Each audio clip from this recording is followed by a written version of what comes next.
As Connie has already said, my topic for today, albeit the conference had to be delayed 2 years, is unexpectedly timely. I'm confident everyone here is well apprised of what's going on. Nevertheless, we will go over it briefly. On Monday, a leak revealed that withdrawal from gestating looks set to be illegal in half of the US within weeks. This is class war, which is not to say that it is really explicable, as some have suggested, simply in terms of capital's demographic fertility requirements in a moment post-COVID where wages are up and the rate of profit is fulfilling its tendency to fall. I think certainly the gender division of production and reproduction, work and non-work, is getting a sort of latter-day fascioid reboot, as is the chauvinist micronation that is the family, the cell of capital's social tissue, as Mario Mieli referred to it. Geopolitically, this latest milestone compels us to repeat. The global hegemon is in decline. This is the time of monsters, of fascistic convulsions. The Supreme Court wants to overrule both Roe versus Wade and the 1992 Casey decision that upheld what Roe established. The final decision, of which the draft was leaked, is not expected until next month, but we should expect that American states will be permitted to ban the action the French call voluntary interruption of pregnancy, or grossesse, largeness, or perhaps grossness. At least half of the states will do so. They'll ban abortion promptly. And in the states where trigger mechanisms are ready and waiting, abortion will in fact become a crime as soon as the law allows it. 58% of Americans who could gestate live in such forced birth legislatures. Democrats, incomprehensibly, have not codified the right to abortion access, despite the fact that they have had supermajorities multiple times since 1973. I have not a scintilla of doubt that they will now act decisively to end the filibuster and pass abortion protection laws, for otherwise it would be difficult to see what distinguishes them meaningfully from anti-abortion Republicans for whom the human begins at conception and ends at birth, nor what arguments one could summon really for not burning the party down. In his draft opinion overturning Roe, Alito also criticizes Lawrence, the ruling invalidating sodomy laws, and Obergefell, the one legalizing gay marriage. For it is not just abortion and other forms of bodily autonomy, such as the freedom to delay puberty and shape one's sex or use public bathrooms, that today's Christo-fascists and their allies are after. As Tash Leonard puts it, what they aim at is the palingenesis of a nation in which the only rights permitted to stand are those that protect property, patriarchy, and whiteness. They've been winning for some time. The population of incarcerated women has grown to 7 times the size it was in 1980, and it's growing at twice the pace of men's incarceration.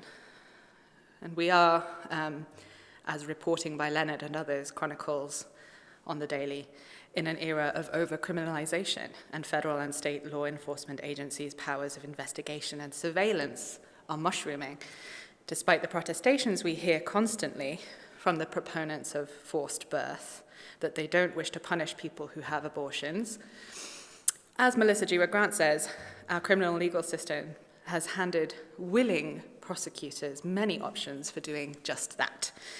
And watchdog groups like If, When, How, Lawyering for Reproductive Justice, have already documented multiple cases of cyber-doxing, snitch hotlines, arrests, and murder charges.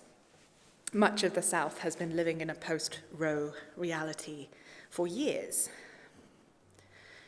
Democratic logic has involved a kind of blind faith wager on the survival of Roe, specifically a hollowed-out Roe perpetually under threat, perfect for fundraising on, as a vote-stabilizing tactic within the eternal, genteel dance of two-party power sharing. Instead of coming to their senses, as the Democrats, I think, trusted they would. However, Republicans, guess what, again and again embraced gender fascism, anti-democracy, and explicit bloodlust, since they saw that doing so had no consequences. The blue team kept on waltzing regardless, relying on increasingly terrifying Republican threats to keep voters in line, albeit they were occasionally, the January 6th coup, shocked by who the Republicans had become. They kept on waltzing, yelling donate and vote, while institutions were laid to waste, performing stern resistance, while some of them winking at their buddies across the aisle. Now there's practically nothing they can do to stop the attack on sexual and reproductive body autonomy in this country, and it is absolutely their fault. But okay, let's imagine for a moment that the progressives nominally in control of this territory weren't auto-hamstrung. Let's imagine that they were capable of uttering the word abortion, which Joe Biden did for the first time this week. Let's briefly consider what does the best of the blue team actually offer people living on this land who gestate.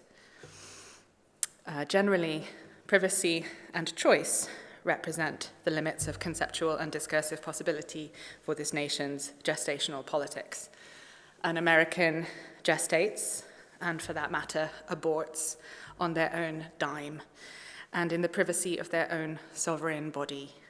Fetus manufacture is celebrated, yet unfunded, and I think a book needs to be written on the heart of darkness and violence in this settler colony that is wine momism, which one could also call housewife nihilist kitsch. Notwithstanding so-called pro-family tax breaks and child credits, proletarian reproduction in America is materially abjected. Contraception isn't publicly covered. Childcare, healthcare, housing isn't publicly covered, except in the most nugatory, humiliating ways. A human conceptus is nevertheless an asset of the state, even though its care is privatized entirely in the nuclear household. This state of affairs, absurd as it is, sounds to most of us like simply a description of nature. The structure of capitalism's deeply naturalized repro-social order is perhaps most pithily encapsulated in a phrase I personally know from Evie Nakano-Glenn: forced care. And forced gestating is no doubt the most physiologically invasive stratum of people's coercion into specific labors of care. Clearly, there are voices in America naming the so-called pro-life camp as crusaders for forced care. I'm glad, because I'm sick of the uncritical quarters of the care turn in academia, where it is earnestly insisted that what the world needs is simply care, which is somehow outside of capital, race, or sex. I want to talk about caring how and why and with what relation to the morality of work. What are we going to stop caring for on purpose? The prevalent liberal feminism is, of course, pro-work. It has no thought of challenging the private character of care. Here on Jamila Jamil's Instagram, we find a fetus who is a private tenant and can be evicted at the landlord's discretion, regardless of their needs or of the neighbor's putative eviction defense. Of course, landlords are actually parasites, as are, albeit innocently, fetal cells, which is why the placenta has to protect us from fetal cells. Here, however, landlords are imagined as productive, which is what gestators actually are, albeit that isn't moral praise. On TikTok, as some of you may know, there is a genre in which people sneak creepily up on their pets and demand rent. Perhaps as soon as a former fetus in Jamil's girl boss universe is old enough to get a job, back rent for its uterus stay can be garnished directly from its wages.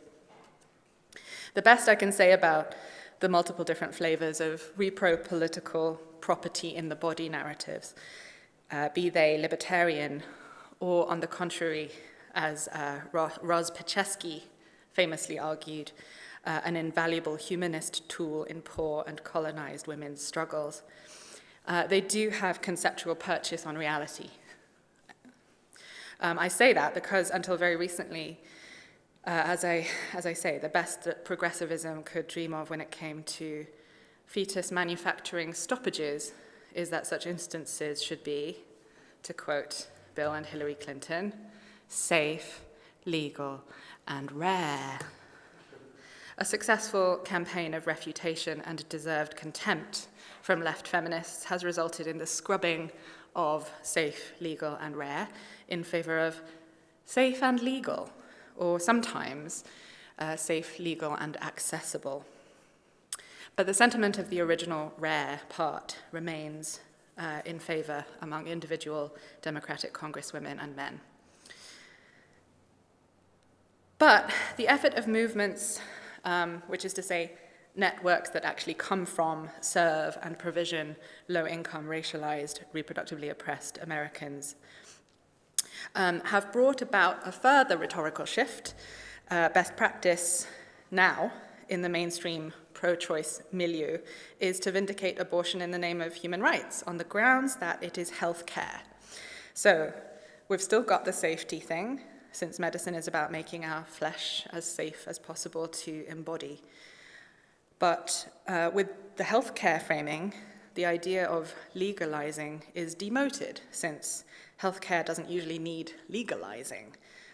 This encourages common sense to tilt intuitively towards deregulation or decriminalization, what I call gestational decrim. Of course, you can't choose legal things you can't get. Much of the concrete access to the mifepristone and misoprostol pill combo, dilation and curettage, and even late-term abortion in parts of the US and other worldwide repro care deserts is being organized far outside of electoral politics. In Europe and South America, there are direct action groups that use drones and floating maritime clinics, while in the US there are several thousand local abortion funds, legal defense funds, and community-led drives to teach self-managed abortion, as well as interstate smuggling networks, referred to by some as underground railroads.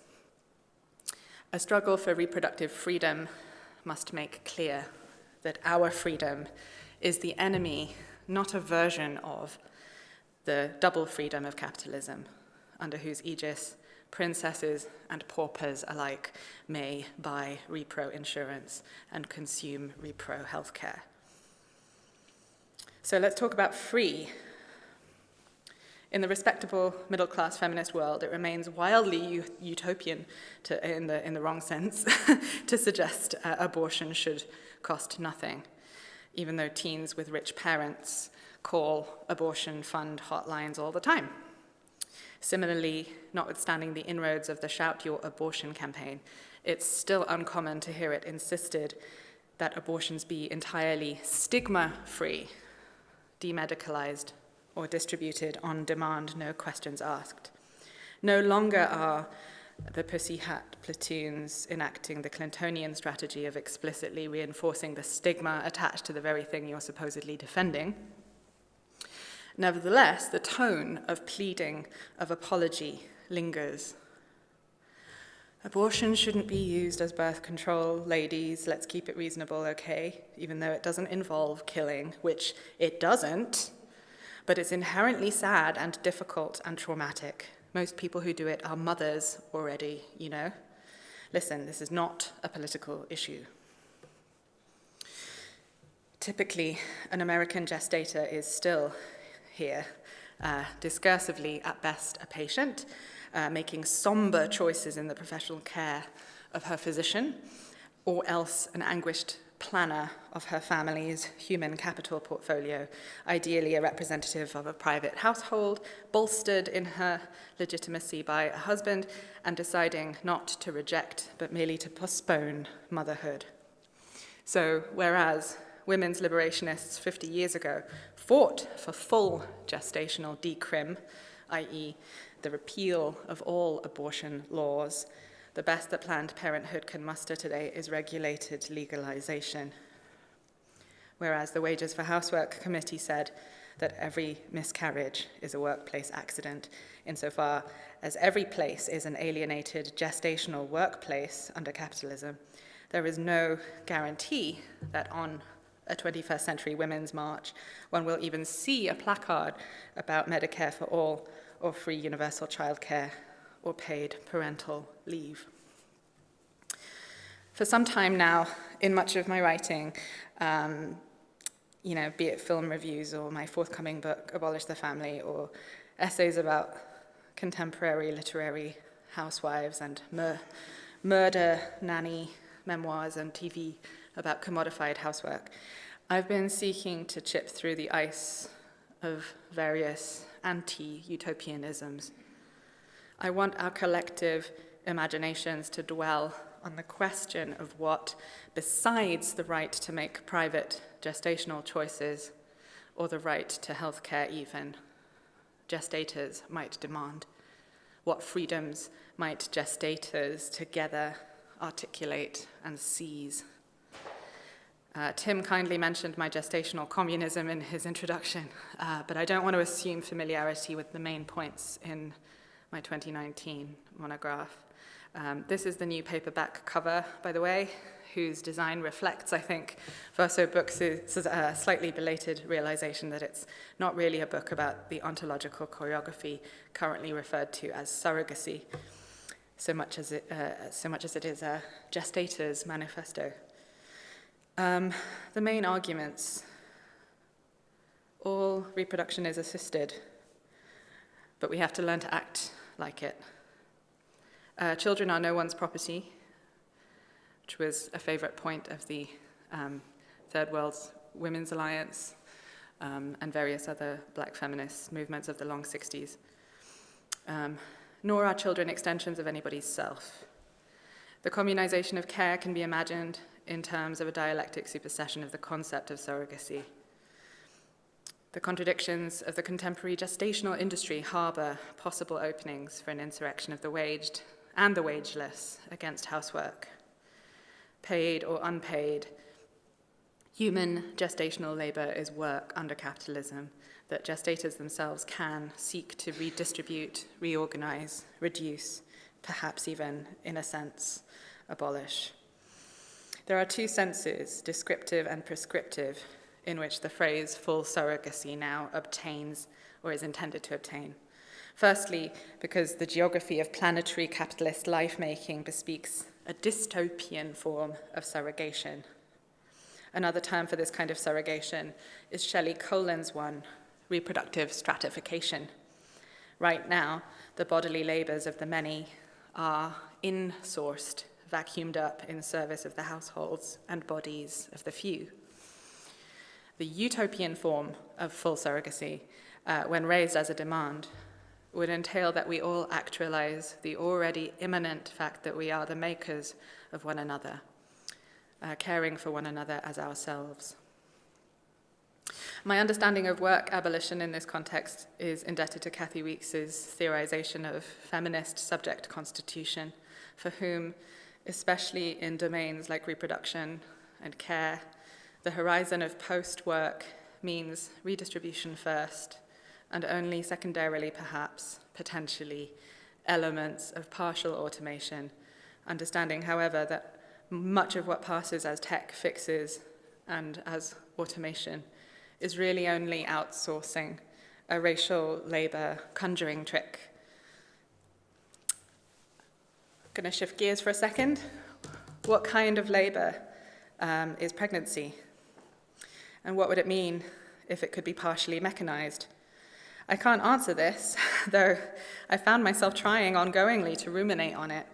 I suppose I'm trying to interest the left in the question of the literal manufacture of humans, that is to say, anthrogenesis, as a kind of sympoetic labor that tests our willingness to think about labor and solidarity as always already swimming in and ripping into one another's blood and guts, while also educating our desire for and ability to imagine the self-abolition of the working class, our desire and our ability to imagine non-work. How does anti-work in the context of care work work? It's an open-ended rumination that has, over the past 5 years, spurred me to, amongst other things, try and write a paean to the extraordinarily kinky extreme sport of gestating on page 1 of a care communization manifesto. And it's led me to try to bother the scientists at the ectogenetic research labs who are gestating fetal sheep and premature human fetuses down the road from where I now live in Philadelphia. I am not a biobag scientist from a research lab, but I'm going to pretend now for a second that you have asked me, where do people come from? Let me tell you about the birds and the bees. Hitherto, and right now, people come from the bodies of other people, people whose DNA is completely different, even though their molecules are the same, because their molecules are, well, the building blocks. Via the protection against full-blown invasion offered to the gestator by the hemachorial placenta, pictured here, flesh works metabolically in order to make more human flesh, building fetal eyeballs, fetal bone tissue, etc. The bodies aren't one, and they certainly aren't two. Chikako Takeshita has coined a noun for grasping this situation, the mother fetus. She offers an alternative ontology of the pregnant body, which collapses the material distinction between the quote-unquote maternal and the fetal, and insists that we must learn to think the mother fetus holobiont as a boundary-breaching cyborg figure who is engaged in symbiotic and symbiogenetic co-production. Takeshita's intervention points us, I think, beyond the discursive gridlock whereby feminists have sought decade on decade to fight what I think we can think of perhaps as a more than human liberation struggle, the struggle of mother fetus holobionts, on humanist terrain. Recall that favorite old feminist talking point about the etymology of the word individual, that it excludes the female defined according to reproductive capacity by its very definition. The Western human's sovereign indivisibility was predicated, it's said, on the othering of uterus-bearing, i.e. potentially multiple and thus divisible anatomy. So the individual who gets to make claims like my body, my choice, is by definition not a pregnant person. The gestator is by definition not an individual. Perhaps if biobag technology evolves sufficiently, gestators will sometimes be machines, putting a new spin on Donna Haraway's Cyborg Manifesto's observation that, quote, the machine is us, unquote. One standard feminist response to the eye-opening or alleged anti-gestational etymology of the word individual is, of course, simple refutation. Like, nonsense, of course she's an individual. Tactically and strategically, this is sound. Some of the components of the mother fetus are more equal than others. One of them is a subject, whereas the other is a proto-subject. Both are attached, albeit asymmetrically, to an aggressively extractive and protective apparatus that mediates between, but which is geared to preserve the life of the fetus over the life of the gestator when push comes to shove. And that's kind of ghoulish. It's also not the case in most species. The gravid divisible must be empowered at all costs to become indivisible again on demand. This becoming individual or becoming human enterprise abortion affords is feticidal. Abortion is self-evidently, empirically, an act of killing that is also, by all means, healthcare. And it's certainly a sine qua non of bodily autonomy. I really feel that we should stop gaslighting ourselves by pretending there is nothing there in an abortion to kill. Abortion does kill. it's also incredibly good for people. Abortion does kill, and it's an indispensable technology in the collective making of life, the making of good lives, and of the good life. Abortion is killing, and denying this only cedes ground to the proponents of forced gestation, forcing pro-abortion advocates into bizarre contortions of euphemism, apology, and self-sabotage. This specific technology of killing is a public moral good. And if humanism can't hold this central, banal reality about the millennia-old practices of our species, then so be it. I actually agree with the fascist proponents of forced gestation that giving ethical consideration towards fetuses is something to have on our list of things to do. As part of my anti-fascist repro-utopianism, I want to get to an as yet unthinkable place where giving fetuses ethical consideration has become possible. It's not a big factor driving this critical decolonial orientation of utopia as method that I'm interested in, with its curiosity about a low-tech, grassroots actogenesis revolution and a future in which pregnancy itself might have become divisible, shareable, hand-offable. But it's on the list. If we want to brainstorm non-reformist reforms, transitional offers, compromises, perhaps we could contemplate you can have fetal personhood if we can have democratically controlled actogenesis and universal free childcare, as well as personhood for chickens, rivers, rainforests, and oceans. In this speculative mode, let's entertain alternative responses we could try in the face of the assertion that a pregnant person is not an individual, because they actually say this explicitly. If you go on demonstrations, you'll sometimes come across a version of this sign. Your body? You think it's your body? Your body doesn't have 2 heads, 4 hands, 4 legs, 2 beating hearts, and 2 different sets of DNA. We could try, when the fascist proponents of forced gestation say this, saying, sure. Experimentally, what if we said, you're completely right. A body does not have 2 heads, 4 hands, 4 legs, 2 beating hearts, and 2 different sets of DNA. A body has so much more than that. What if we contemplated saying, okay, the gestator is not human, is not well served by the politics that humanism has offered for them. And we asked ourselves instead, what are they then? What freedoms might we seize if we allowed this? I say we because the putatively non-pregnant among us really shouldn't be at all confident that we aren't also divisible, deconstructible, for instance, into myriad symbiotic populations of beings with distinct DNA, bacterial cultures, microorganisms, and so on. Microchimerism, for instance, is the scientific term for the cross-colonization that takes place in literal pregnancy, the production process whence we all originate so far, whereupon the pieces of DNA left behind by a fetus float around the adult's body for the rest of their life, and vice versa. So pieces of the gestator's DNA co-comprise the body of the born one, who may then gestate in turn.